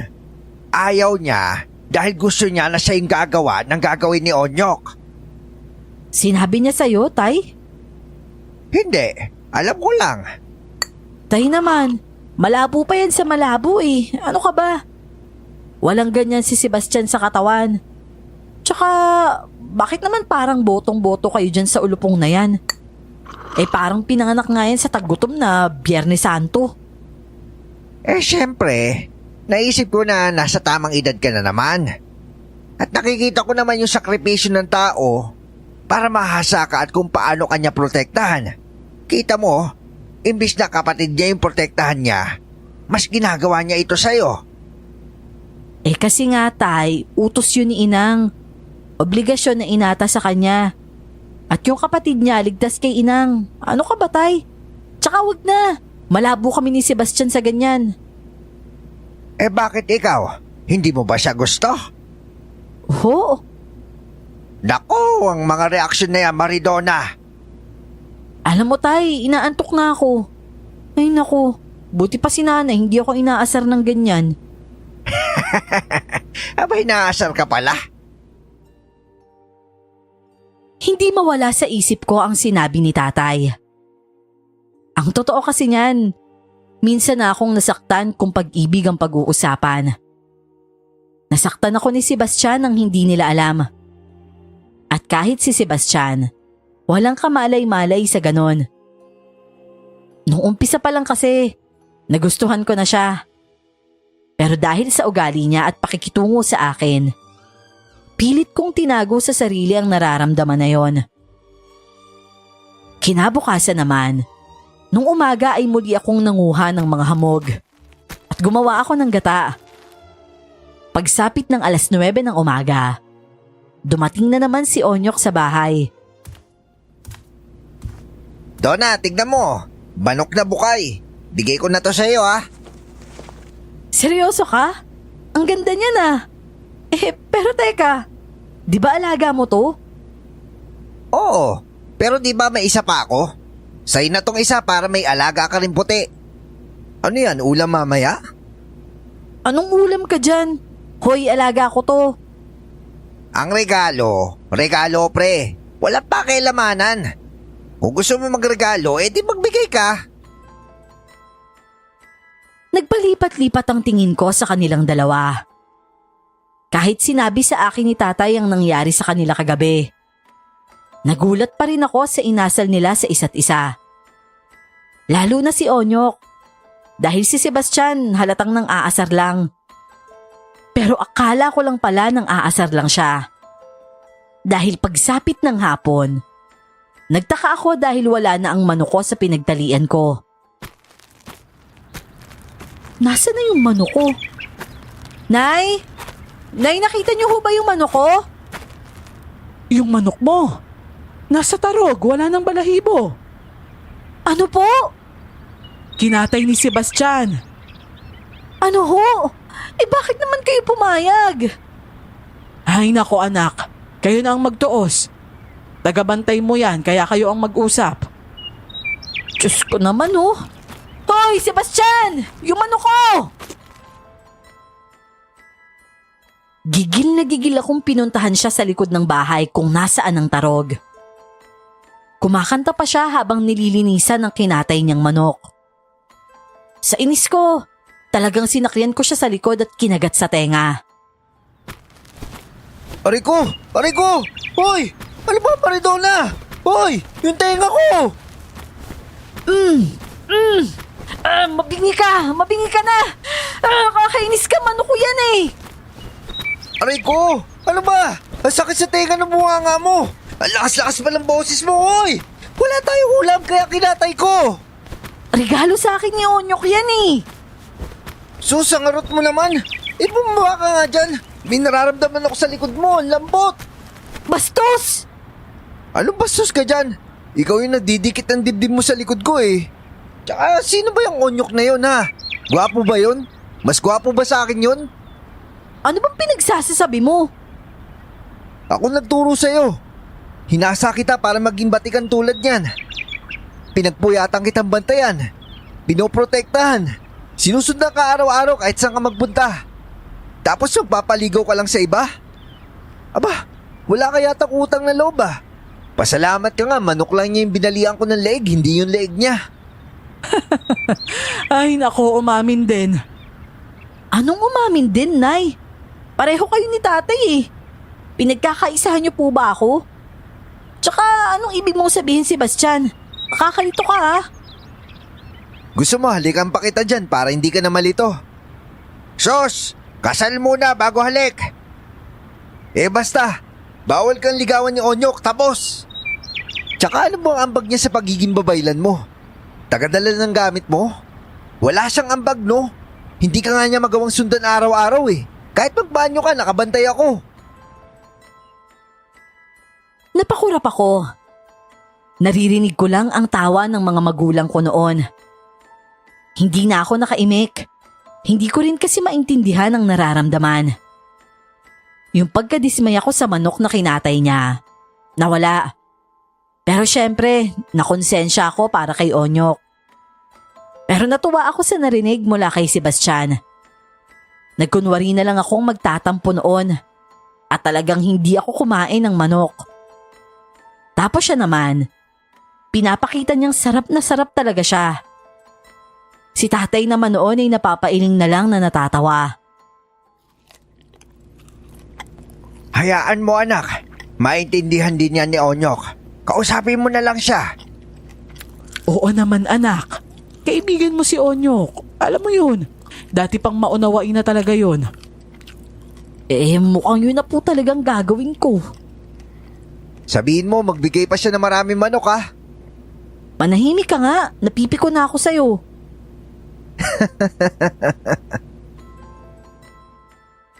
Isang araw naman, napansin ko ang pananahimik ni Sebastian. Galing kasi ako kila Onyok at may binigay naman sa akin ng lalaki na pagkain. Hindi na siya nagbigay ng manok dahil baka katayin daw ulit. Nang mapansin naman ako ni Sebastian na nasa likuran niya ako, humarap siya sa akin. Gusto mong sumama sa akin? Saan naman pupunta? Bibisitahin ko lang yung kapatid ko. Talaga? Ibig sabihin, makikilala ko na yung kapatid mo? Oo naman. Pinangako ko kasi sa kanya kung may babae na ako magugustuhan. Iharap ko sa kanya. Huwag ka magalala, hindi siya masungit. Huwag mo akong ipapakilalang nobya mo ha. Kapal naman ang mukha mo hindi ka nga nanligaw. Pero sige, sasama ako. Gusto ko rin namang malaman yung lugar ni Inang. Wala si Inang sa lugar na yon. Pero protektado yung kapatid ko katulad mo. Tara na. Sumama nga ako sa kanya. Nagpaalam lang ako kay nanay at tatay. Sa pagkakataong yon, siya ang nagdala ng mga dala ko. Naglalakad lang akong walang kahit anong bitbit at hindi ko maiwasang mapangiti. Inabot kami ng hapon sa paglalakad hanggang sa dumilim pa. Pero ang masayang araw na yon at nakakakilig na pakiramdam, napalitan ng pagtataka nang may naramdaman akong mga aswang na paparating. May mga aswang, Sebastian! Ibigay mo sa akin yung kampilan ko! Hoy! Hoy, ano ba, Sebastian? Naririnig mo ba ako? Ibigay mo nga sa akin yung kampilan ko! Ano sabi ko sa iyo noon, Maridona? Wala kang dapat pagkatiwalaan maliban sa sarili mo, di ba? Dahil baka dumating yung araw, natatrader rin kita. Sa tingin ko, panahon na. Ano pinagsasasabi mo?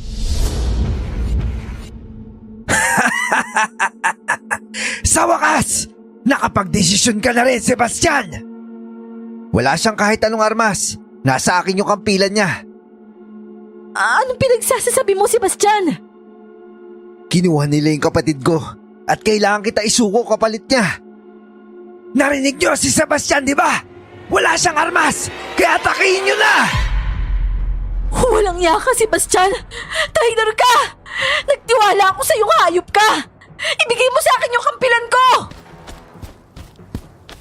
Tumakbo ako papunta kay Sebastian pero sumalubong sa akin ang mga aswang. Naiwasan ko ang mga kuko ng mga ito. At si Sebastian naman noon, nanood lang sa akin habang lumalaban. Lugi ako dahil wala akong armas. Kahit natatamaan ko ang mga aswang sa mga suntok at sipa ko, kulang pa rin ako. Animal! Bakit hindi mo sinabi may mutya siya? Ang bilis niyang kumilos dahil doon! Isa siyang babaylan at lapitin ng mutya. 2 mutya ang tangan niya. At kahit ako hindi ko makuha yun sa kanya. Pero ang usapan natin doon, Pablo, isusuko ko siya sa inyo kapalit ng kapatid ko. Nasaan na yung kapatid ko? Hindi mo makukuha ang kapatid mo hanggat hindi nagagapos yan! Yun lang naman pala eh. Mag-isip ka ng maigi, Sebastian! Kung ayaw mong isumpa kita! Handa ako sa lahat ng parusa, Maridona. Ang mahalaga sa akin, mailigtas ko yung kapatid ko. Kaya sumuko ka na. Huwag mo nang hintayin gamitin ko sa iyo mismo ang kampilan mo na ito. Ginawa mo na akong tanga. Sinaktan mo na ako't lahat-lahat, Sebastian. Akala ko totoo ka. Kaya sino ka para pagbigyan ko yung pakiusap mong yan? Gusto mo ng patayan? Sige, harapin mo ako at ang 2 mutya na tangan ko. Kaming 2 ni Sebastian ang naglaban. Doon ko nagamit ang bunga ng mga itinuro niya. Ilang beses ko siyang nasaktan. Ilang beses din niya akong nasaktan. Tinapon niya ang kampilan at lumaban kami kamao sa kamao. Sipa sa sipa. Nasipa ko siya sa tenga noon at bumulagta siya sa lupa. Para yan sa panlilinlang mo sa akin. Ngayon bumangon ka! Huwag kang lampa! Masusunod, mahal. Ang bangis mo ah. Ayusin mo, Sebastian! Babae lang yan! Oo, babae lang yan. Pero isa yung babaylan. Umatake siya ulit at umiwas ako. Inabot kami ng ilang oras sa pag-atake noon. At halatang nababagot na ang mga aswang sa ginagawa namin. Kaya tinulungan na nila si Sebastian. Dahil lahat sila lumaban sa akin, hinuli na nila ako. At doon tinanggal ni Sebastian sa akin ang mga mutyang tangan ko. Dahil hindi na ako makapalag, hawak ako ng mga aswang kahit hirap sila sa presensya ng mutya. Nadala nila ako sa teritoryo nila at kasama noon si Sebastian. Kitang-kita ko ang pagbalik ng mga aswang sa batang babae sa kanya. Tulad ng pangako, pwede na kayong umuwi. Ilayo mo na yung mutya dito at tatapusin na namin agad tong babaeng to. Sa tingin ko, mas maganda kapag tinapos nyo na siya sa harapan ng buong angkan nyo. Para lahat makasaksi. Ipunin nyo muna sila. Maraming salamat pala sa pagtupad sa usapan ha. Mauna na kami at sana ligtas kami makauwi. Nasa iyo ang mutya. Wala nang mga angahas pang lumaban sa'yo. Umalis si Sebastian noon kasama ang batang babae. Ang bata noon, talagang napalingon pa sa akin na parang naaawa. Ako naman, kahit anong pagpigil sa mga luha ko ay tumutulo talaga ito. Totoo nga pala talaga ang sinabi niya. Darating ang araw na tatraydorin niya ako. Naisip ko noon na ganun talaga si Sebastian. Makasarili. At ang pagbabantay niya sa akin ay trabaho lang. Ang akala ko na kay Inang talaga ang kapatid niya. Pero nasa mga aswang pala. Anong pakiramdam na ipinagkalunukan ng taong akala mong kakampi mo? Sakit, diba? Baka nga minamahal mo pa nga yung taong yun eh. Abay, napakasaklap naman. At sino naman nagsabi sa iyong minamahal ko yung taong yun? Kahit sa simula pa, hindi ko siya ginusto. O sige, hindi na importante sa amin kung gusto mo siya o hindi. Ang mahalaga sa amin ay yung masaksihan ka ng angkan namin na tapusin ka at burahin sa mundo. Ano bang kasalanan ko sa inyo? Bakit niyo ba ito ginagawa? Ikaw, isa kang malaking banta ayon sa manlalakbay. Kapag hindi ka namin ninuli, mauubos ang lahi namin dahil sa'yo. Ngayon, sa tingin mo, may magagawa ka pa ba ngayon? Takot pala kayo sa akin eh. Samantalang ni minsan, hindi ko iniisip na may isang lahi akong dapat ubusin. Sana nga mapatay niyo ako sa pagkakataong to. Dahil kapag nakawala ako dito, magkakatotoo yung kinatatakutan niyo. Grabe, natakot naman ako sa'yo. Ikulong niyo siya dahil bukas ng gabi, mamamatay siya sa harapan ng lahat. Kinulong ako ng mga aswang na yon. Nang mag-isa na lang ako sa kulungan, hinayaan ko ang sarili kong umiyak. Sobrang sakit ang nangyari sa akin. Minahal ko kasi ang tao tapos tinraidor pa ako. Ni hindi ko siya nahalata sa plano niya. Sobrang ingat talaga niyang maglaro. Pero siguro, mga 3 oras ang lumipas.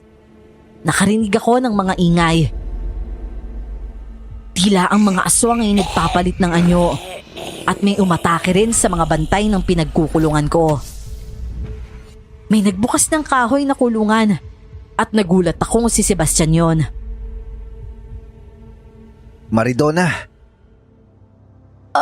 Anong ginagawa mo dito? Pasensya ka na at kailangan kong gawin yon. Sandali, tatanggalin ko yung tali mo. Hinayaan ko siyang alisin ang mga tali ko sa kamay at paa. Pagkatapos nito ay hinawakan niya ako sa muka at hinalikan sa noo. Pero wala akong emosyon na pinakita sa kanya dahil galit ako. Pagkatapos ng simpleng halik niyang yon, minadali niya ako. Binalik niya sa akin ang mutya kong nakabalot pa sa makapal na tela.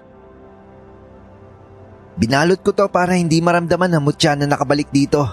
Ngayon, ito na yung kampilan mo. Akin na yan! Kinuha ko ang kampilan at walang ganang umalis sa harap niya. Nararamdaman kong sumunod siya at naghanda rin. Sa pagkakataong yon, naramdaman ko ang presensya ng ibang manunugis at galit na galit ang aswang nang makita niya kami ni Sebastian na magkasama. Dala na ng galit ko ang pag-atake ko. Kaya hirap ang ibang aswang na tapatan ng bilis ko dahil ang iba ay likha na ng mutya. Walang yaka, Sebastian! Traitor ka! Sino ba kayo para kampihan ko? Malamang mas pipiliin ko kung sino yung mahalaga sa akin. Ang hirap kasi sa inyo. Hinahamon nyo ang alam nyong hindi nyo kaya. Akala nyo siguro hawak nyo ako sa leg, no? Nagkakamali kayo! Hindi ba't ang sabi ko sa inyo, sa oras na makawala ako, mangyayari ang kinakatakutan nyo? Kahit ako noon, wala nang kontrol sa sarili kong galit. Bahala na kung sino ang matatamaan ko. Basta ako, naghihiganti na. Marami akong aswang na napatay. Maging si Sebastian noon ay nagulat sa galaw ko. Hangin kasi ang dala ng bawat kilos ko. Kaya kahit sinong aswang ang natatamaan ng kampilan ko, talagang patay. Dahil leeg ang nilalantas ko sa kanila. Hindi nyo kami maubos! Pwes, isusunod na kita! Animal ka! Aray! Kung mapapatay mo ko, mapapatay rin kita! Ang sarap ng dugo mo! Huling dugo na yan na matitikman mo dahil katapusan mo na! Hayop ka! Ang sisiusisan ko! Ililipat ko yan sa'yo! Kung magagawa mo, dahil katapusan mo na ngayon! Bibiyakin ko talaga yung ulo mong halimaw ka! Ako pa talagang hinuli mo! Pwes, ipapamukha ko sa'yo kung gaano kalaking pagkakamali yon! Napatay ko ang pinuno nila. Dahil napatay ko ang pinuno nila, nagdulot yon ng galit sa ibang aswang at naging agresibo pa itong umatake sa amin. Pero nagawa namin silang lupigin lahat hanggang sa naubos na nga sila.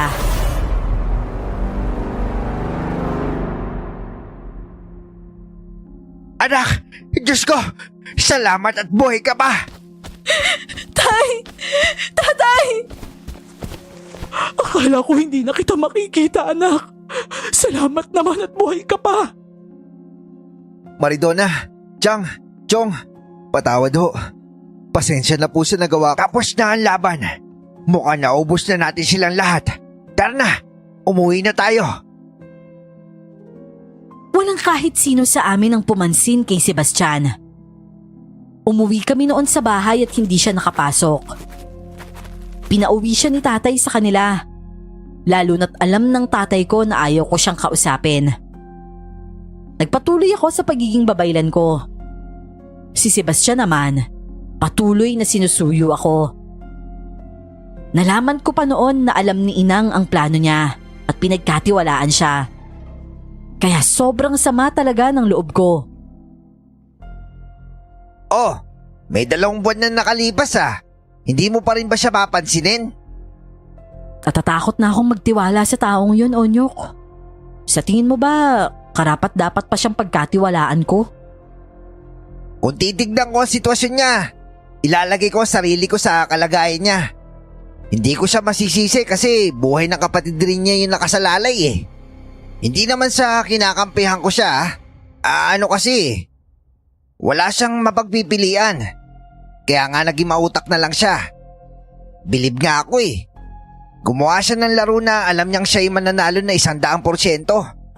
Ikaw at yung kapatid niya, naisalba niyang pareho, di ba? Tsaka bakit? Wala ka na bang pagmamahal sa kanya? Eh sayang naman yung sakripisyo ko sa manok ko noon, no? Aba, mahal ko yun ha. Kung hindi lang ako boto sa inyo hindi na ako magpapanggap na karibal niya. Sira ulo ka rin kasi eh. Pero alam mo, minsan tama ka eh. At alam ko nasasaktan ka rin. Nasasabi kang makasama ulit yung tao, alam ko. Pagbigyan mo na lang siya. Mabuting tao naman si Sebastian, nakikita ko eh. Dahil sa sinabi niya, nagbigay ako ng pahintulot na makausap ni Sebastian. Ang totoo nga niyan, mas napatawad na siya nila nanay at tatay kumpara sa akin. Pero nirerespeto lang ng mga magulang ko ang desisyon ko. At kinausap ako ng dahan-dahan. Tama sila, naging mautak lang siya noon. Hindi niya gustong isuko ako noon, pero wala siyang ibang pagpipilian. Kaya isang araw, nagkausap nga kami. Kala ko habang buhay mo na akong hindi papansinin. Ayoko nang ulitin mo yun ha. Kapag inulit mo yun, hindi na kita patatawarin talaga. Oo naman, wala na sila. Payapa na yung lugar natin kaya hindi na mauulit yon. Ayoko na saktan pa yung babaeng mahal ko. Kasi ang hirap kamuhian. Ang bigat kasi sa dibdib. Parang gusto ko na lang mamatay. Ito naman sobrang drama mo. Oo na, bati na tayo. Ibig bang sabihin yan, pwede na kitang ligawan? Oo naman, pwede. Ako naman yung sasagutin mo, di ba? Hindi si Onyok? Baliw, hindi naman nanliligaw si Onyok eh. Kaibigan ko lang yun. At yung panliligaw niya, pagpapanggap lang niya yun para umamin ka. Abay lokong yun ah. Naisan ako dun ah. Si Lolo Sebastian nga po ang naging lolo namin, Miss Clar. Pero nauna na siya kay Lola na nawala. Marami po silang naging anak. Siyam po yata lahat, kaya ang dami nilang apo ngayon. Hanggang dito na lamang po ang kwentong ito, Miss Clar. Maraming salamat po sa pag-ere nito. At God bless po sa channel ninyo.